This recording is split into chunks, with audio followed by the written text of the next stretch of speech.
मुख्यमंत्री देवेंद्र फडणवीस यांनी 2 दिवसात मराठा समाजाला आरक्षण द्यावं, मराठ्यांना मुंबईत येण्याची गरजच भासणार नाही असं म्हणत मनोज जरांगेंनी पुन्हा एकदा मुख्यमंत्र्यांना आणि राज्य सरकारला अल्टिमेटम दिल्याचं पाहायला मिळतंय। 26 तारखेपर्यंत मागण्यांची अंमलबजावणी करा अशी विनंती मनोज जरांगेंनी राज्य सरकारला आणि मुख्यमंत्र्यांना केलेली आहे।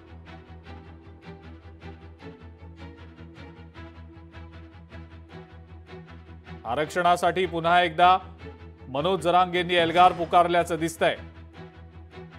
सरकारला अल्टिमेटम त्यांनी दिलेला आहे। याच मुद्द्यावर बोलण्यासाठी आपल्या सोबत ॲडव्होकेट गुणरत्न सदावर्ते आहेत। सदावर्तेजी, आपलं खूप खूप स्वागत लोकशाही मराठीमध्ये। आणि मगाशी न्यूज प्लॅनेट या आमच्या विशेष कार्यक्रमात आम्ही याच खरं तर मुद्द्यावर चर्चा करत होतो की ज्या पद्धतीनं मनोज जरांगे पुन्हा एकदा सरकारला अल्टिमेटम देत आहेत आणि सरकारला सांगतायत की 2 दिवसात निर्णय घ्या, नाहीतर आम्ही मुंबईला यायची गरजच नाही लागणार आम्हाला। मुख्यमंत्र्यांना आव्हानात्मक भाषा वापरली जाते। सुरुवातीला या संदर्भातली आपली पहिली प्रतिक्रिया। मला असं म्हणायचं आहे की हे अल्टिमेटम शब्द कुठून येतंय, हे कोणत्या विचारधारेतून येतंय? तर हे अत्यंत तुम्हाला सांगतो अतिरेकी विचारातला हा शब्द आहे। लोकशाहीमध्ये ही मान्यता आहे का अल्टिमेटमची? त्याचबरोबर मला पुढे जाऊन म्हणायचं आहे की महिलांना घालून पाडून बोलणे, एका संविधानिक पदावरल्या महिलेला अपमानजनक, नुसतं अपमानजनक नाही तर अरे कारे जसं काय म्हणजे अत्यंत खालच्या नीच स्तरावर जाऊन बोलणे, ह्या गोष्टीचा महाराष्ट्रातील मला असं वाटतंय की राष्ट्रवादी काँग्रेसचे वयोवृद्ध पुढारी शरद पवार यांच्या गटातले किंवा उद्धव ठाकरे बाहेर येऊन निषेध करणार आहेत की नाही, की काय लाडावलेला जरंगे आहे? झालंय असं की जरंगे नावाचं हे फिगर का तयार झालं, तर हे फिगर या आंदोलनाच्या नावाखाली तयार केलं गेलं। आमच्याकडं तुम्हाला मला कोणाला उपमा द्यायची नाही, पण शेतकरी आहे म्हणून सांगतो, शेतकऱ्यांची भाषा जाणतो म्हणून सांगतो। तुम्हाला सांगतो आमच्या शेतामध्ये बुजगावणं उभं केलं जातंय। बुजगावणं ह्याच्यासाठी की पाखरं शेत खाऊन जाऊ नयेत म्हणून तुम्हाला सांगतो। त्या अर्थानं मला सांगायचं आहे की ज्या प्रकारे जरंगे जे काही व्यक्त होत आहे, हे त्यात पुढे जाऊन जरंगे काय म्हणताय की शिंदे साहेबांच्या काळात म्हणजे तत्कालीन मुख्यमंत्री शिंदे साहेबांच्या काळामध्ये म्हणजे खूप काम झालं आणि आता विद्यमान मुख्यमंत्र्यांना हाणून पाडून बोलतो। का बोलतो तर जरंगेला त्याची राजकीय दुकानदारी चालवायची। ती कशी? कारण आपण जर शिंदे साहेबांना गोड गोड लोकांमध्ये बोललो तर लोकांमध्ये जरंगे नावाचा एक फिगर तयार होतो। काय फिगर तयार होतो? अरे हे तर मराठ्यांना अगदी काय म्हणतो गोंजारून बोलतो, आणि बघा मराठा इतर जर कोणी असेल तर कसं बोलतो जरंगे हाणून पाडून। आणि त्याच्यातून एक आपली, मग मला हे म्हणायचं नाही की किती म्हणजे जवळच्या लोकांनी किती बरास वाळू काढावं, किती टिप्पर घ्यावेत, किती श्रीमंती यावी, आणि ही जी भाषा त्याची आहे ना जरंगेची, आम्हाला म्हणतायत चपल्या चाटू, कोणाला म्हणतायत टमरेल, कोणाला ही भाषा कोणती आहे? शाळेमध्ये आमचे शिक्षक म्हणायचे का रे लय माजलास काय? आमचे शिक्षक म्हणायचे जर एखादी गोष्ट ऐकत नसेल विद्यार्थी, आई म्हणायची हे माजलास काय रे? हे तुम्हाला सांगतो हे लाडावलाय। तुम्हाला सांगतो एकनाथजी शिंदे साहेबांचा हा लाड आहे ना, याच्यासोबत झालेला त्याचे हे दुरोगामी परिणाम आहेत। आणि त्याला असं वाटतंय की असं बोललं की आपलं दुकान चालतंय। तुम्हाला सांगतो ते जी मागणी करत आहे ती मागणी तुम्हाला सांगतो आजच्या संविधानिक तत्वानुसार, आजच्या संविधानिक स्ट्रक्चर मध्ये त्यानं जी मागणी करत आहे की सगळे सोयऱ्याचा GR काढा। जरंगे मी डंके की चोट पे सांगतो देशातलं एकही राज्य तशा प्रकारचा GR काढू शकत नाही। हे माहिती आहे जरंगेला की हे गणपतीचे दिवस नाहीयेत, पण मग जरंगेला कुणी टिळा लावला या तारखेचा? म्हणजे गणपती बाप्पाच्या प्रतिष्ठापनेचा दिवस जो असतो, चतुर्थीचा दिवस असतो, म्हणतो मला माहित नाही। अरे मला माहित नाही म्हणजे काय? मग कुणी स्क्रिप्ट तयार करून दिली? राष्ट्रवादी काँग्रेसचे वयोवृद्ध पुढारी शरद पवार अंतर्वलीत जातात, पण आता म्हणतात नाही आमचा पाठिंबा नाही, उद्धव काहीच बोलत नाही। या सगळ्या गोष्टी लक्षात घेता नोंदी कसल्या नोंदी? 58 लाख नोंदी, त्या नोंदींच्या आधारे मागासले पण ठरतंय। हे जरंगेला माहिती आहे की हे काही मिळणार नाही, हे काही होणार नाही, फक्त राजकीय दुकानदारी आहे, याच्या पलीकड काही नाही। कारण त्याचे शब्द बघा, दंगल, त्याचे शब्द बघा, मुंग्यांसारखे लोक आणतो. म्हणजे काय? म्हणजे इकॉनॉमिक कॅपिटलला वेटीस धरायचं, लोकांमध्ये ॲग्रेशन आणायचं. आणि घडी घडी दंगल शब्द का वापरतोस दंगल शब्द? ते वापरण्यामागचा उद्देश हे आहे की काहीतरी अघटित घडवणार आहे. अँब्युलन्स 1000, मला खरं सांगा, तुम्ही एवढे मोठे पत्रकार आहात, 1000 अँब्युलन्स काश्मीर व्हॅलीमध्ये तरी आहेत का? हा 1000 अँब्युलन्स कशासाठी आणा म्हणतो? म्हणजे डोक्यामध्ये काहीतरी मेकॅनिकली तयार केलंय, एक मॉड्यूल तयार करून दिलेलं आहे. आणि मॉड्यूलवर काम करणारे रोबोट टिकत नसतात, त्यांचं आंदोलन टिकत नसतंय. ते आंदोलन नाही तर ती सोची समजी एक साजिश आहे, असं माझं डंके की चोट पे म्हणणं आहे. बरं, सदावर्तीजी, आणखीन एक महत्वाचा मुद्दा तुम्ही मगाशी बोलताना म्हणालात की राजकीय अभिनिवेश असल्याशिवाय या सगळ्या गोष्टी होत नसतात. आणि ज्या ज्या वेळेला निवडणुका येत असतात त्याच वेळेला आंदोलनं होतात, असा देखील एक आरोप सातत्यानं केला जातो. आणि या मुद्द्यावर सुद्धा अनेक आरोप देखील झाले, प्रत्यारोप झाले की अशाच वेळेला कसं काय हे आंदोलन होतं की ज्या वेळेला निवडणुका डोळ्यासमोर आहेत. हे आरोप पटतात तुम्हाला? स्पॉन्सर्ड आहे. मी तुम्हाला सांगतो, थोडी चांगली चौकशी करा. झालंय काय की महिला पोलीस अधिकाऱ्यांना मारहाण झाली, धारातीर्थ पडले तुमच्याच एका पत्रकारांमुळं, मित्रांमुळं, चॅनल कोणताही असो. एक म्हणजे DYSP रँकचा पोलीस अधिकारी वाचला, दगड बेछूट फेकले, परंतु अटक झाली का? नाही झाली. अटक झाली का? नाही झाली. ह्या लाडावलेल्या गोष्टी आहेत. कायद्याची पायमल्ली करू द्यायला राजकारणी लोकांनी ढील सोडली नाही पाहिजे. कारण लक्षात ठेवा, पोलीस यंत्रणा स्वतंत्र काम करत असते. आज मी पोलीस अधिकाऱ्यांना हेच ठणकावून सांगून आलो. मी म्हणालो की राज्य सरकार किंवा मुख्यमंत्री, उपमुख्यमंत्री दोन्ही किंवा सेक्रेटरी यांच्यावर काम करू नका. कामच जर करायचं असेल तर मान्य सर्वोच्च न्यायालयाने शहानीच्या जजमेंटमध्ये जे सांगितलंय, मान्य उच्च न्यायालयाने जे सांगितलंय, जरंगे सारख्या एलिमेंट्सला कायदा बाह्य बिना परवानगी मुंबईमध्ये पाय ठेवू देऊ नका. चुकीचा करत असेल, मुंबईला वेटीस धरायचा प्रयत्न करत असेल, कायदा बाह्य वागत असेल, FIR करा. एकदा कायद्याचा बडगा दाखवला, एकदा कायद्याचा बडगा चालला, चांगलं गुलाबी झालं की मग कळेल की कायदा लोकांचे लेकर काय असतंय, कायदा काय असते. स्वतःचे लेकर जेलमध्ये जात नाहीत. ही माणसं शिताफीनं स्वतःला वेगळं करून घेतात. शान शोक, गाड्या, आणि मग मागासले पण कसं ठरवायचं, कसं मागासले पण आहे. मंदिरांच्या चाब्या माझ्या मराठा भावांकडे आहेत, हे कोण नाकारू शकते? माझे मराठा भाऊ श्रीमंत आहेत, त्याच्यामध्ये चूक काय? ते काय ऑफेन्सिव्ह नाही.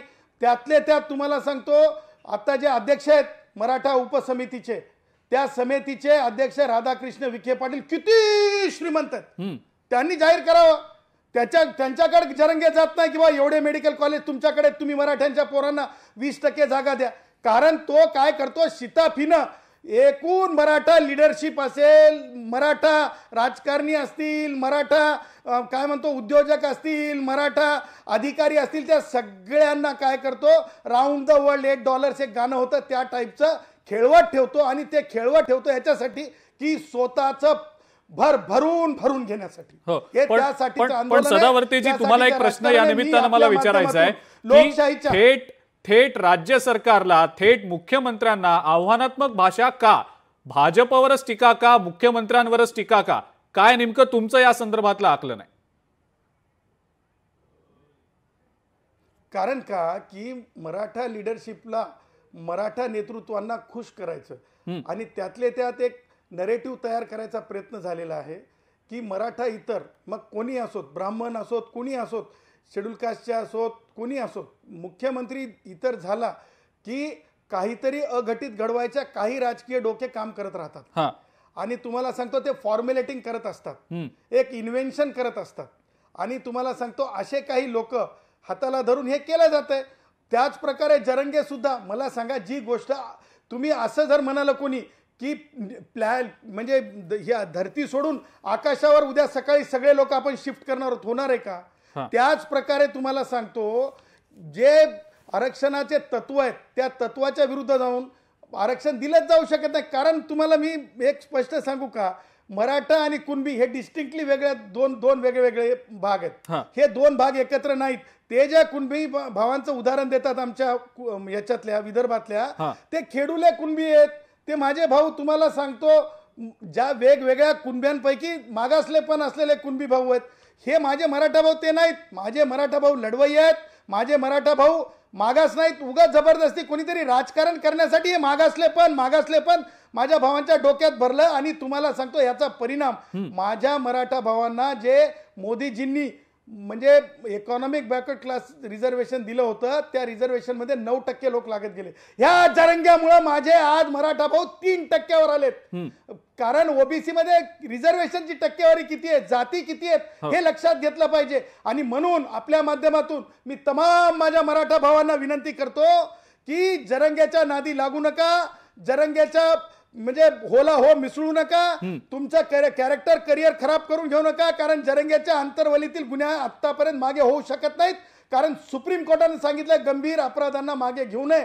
त्यामुळे आपल्या माध्यमातून जरंगेला येऊ देऊ नये, पोलिसांनी लॉ एन्फोर्स केला पाहिजे आणि लोकांनी त्याला पाठ फिरवली पाहिजे, असं मी आव्हान करतो. सदावर्तीजी, आणखीन एक प्रश्न तुम्हाला या निमित्तानं विचारायचा आहे की ज्या वेळेला कायदेशीर बाबी समोर आलेल्या होत्या किंवा कायदेशीर मुद्दे समोर आलेले होते, त्या कायदेशीर मुद्द्यांना तुम्ही कायदेशीर मुद्द्यांनीच उत्तर दिलेलं आहे. आम्ही बऱ्याचदा बघितलेलं आहे, सातत्यानं तुम्ही त्याबद्दल उत्तर देत असता. मात्र मनोज जरांगे म्हणतायत राज्य सरकारला थेट की मी तुम्हाला 2 दिवसांचा अवधी देतो, 2 दिवसात मागण्या मान्य करा, नाहीतर मग मी निघतो 27 तारखेला अंतरवाली सराटीमधनं आणि मग जे पुढे होईल त्याला सरकार जबाबदार असेल, मुख्यमंत्री जबाबदार असतील असं म्हणतायत. कायदेशीर दृष्ट्या तुम्ही नेमकं तुमच्या मनात काय करू इच्छिता या सगळ्या अल्टिमेटम्सना बघून, की जरांगे आता अल्टिमेटमची भाषा करतायत, त्यानंतर कायदेशीर दृष्ट्या काय करता येऊ शकतं आणि तुम्ही नेमकं काय करू इच्छिता? कायदेशीर दृष्ट्या तर असं आहे की हे लार्जर बेंच म्हणजे 3 सन्माननीय न्यायमूर्ती उच्च न्यायालयामध्ये केस ऐकत आहेत मराठा आरक्षणाची. जेव्हा एखादा विषय न्यायमूर्तींसमोर मॅटर इन हँड असते आणि कॉन्स्टिट्यूटेड बेंच आहे, त्यावेळेस म्हणजे एका इंडियन एक्सप्रेस न्यूजपेपरच्या जजमेंटमध्ये स्पष्टपणे सांगितलेलं आहे की त्या जेव्हा केस हातात असते तेव्हा आंदोलन त्या विषयासंदर्भात करणं गैर आहे. त्याच्यामुळं विलफुल डिसोबिडियन्स आहे, कंटेम्प्ट आहे, 6 महिन्याची शिक्षेची क्रिमिनल तरतूद होऊ शकते. त्याचबरोबर तुम्हाला सांगतो की मुंग्यांसारखं मुंबईत आणू असं म्हणणं आहे. त्यामुळे लाईफलाईन कुठेतरी डॅमेज करायचा विचार आहे. ॲम्ब्युलन्सचा संदर्भ येतो, दंगलीचा संदर्भ वारंवार तो आणतो, म्हणजे त्याला काहीतरी अघटित घडवायचं आहे. हे त्याचे सूचक बोल आहेत, कारण त्याचा पास्ट हिस्ट्री तशाच प्रकारच्या आंदोलनाची आहे. त्यामुळे पोलिसांनी FIR केला पाहिजे म्हणून आम्ही तक्रारी दिल्यात. वेळ प्रसंगी मुंबईच्या मुंबईकरांच्या हितासाठी जर जरंगेनी आपले हा सगळे लाडवे थांबवले नाही, हे सगळे काही त्याचे नखरे थांबवले नाही, तर माननीय उच्च न्यायालयामध्ये जावं लागेल. कारण लास्टली मुंबई ही बॉम्बे ही आर्थिक राजधानी आहे, इकॉनॉमिक कॅपिटल आहे, आणि आता पॅरलाइज होता कामा नाही ते कॅपिटल, कारण करोनामध्ये आम्ही भोगले. त्याचबरोबर सामान्य जो आमची आई बहीण जी भाजीपाला व्यक्ती आहे, जो आमचा टॅक्सीवाला भाऊ जे टॅक्सी चालवतो, जो दूधवाला आहे, जो वेगवेगळ्या ठिकाणी काम करतो, जो रोजानी काम करतो, हॉटेलमध्ये काम करतात, त्यांच्या रोजीरोटीचा प्रश्न आहे. जरंगे सारख्या गाड्यांमध्ये फुलं कंटेनर काय ते असते ते याच्यानं उधळून घेणारं आंदोलन मी आतापर्यंत बघलं नाही. आणि हे आंदोलन नसून हे की नाही तुम्हाला सांगतो ठरलेलं स्क्रिप्टवरले पिक्चर आहेत, राजकीय पॉलिटिकल अजेंडा चालवण्याचे. एवढंच मी या प्रसंगी म्हणेल. येणाऱ्या काळात जर जरंगेनं हे थांबवलं नाही, मी त्यातले त्यात पुन्हा एकदा आवाहन करतो एकनाथ शिंदे साहेबांना, एकनाथ शिंदे साहेब याचा लाड करू नका.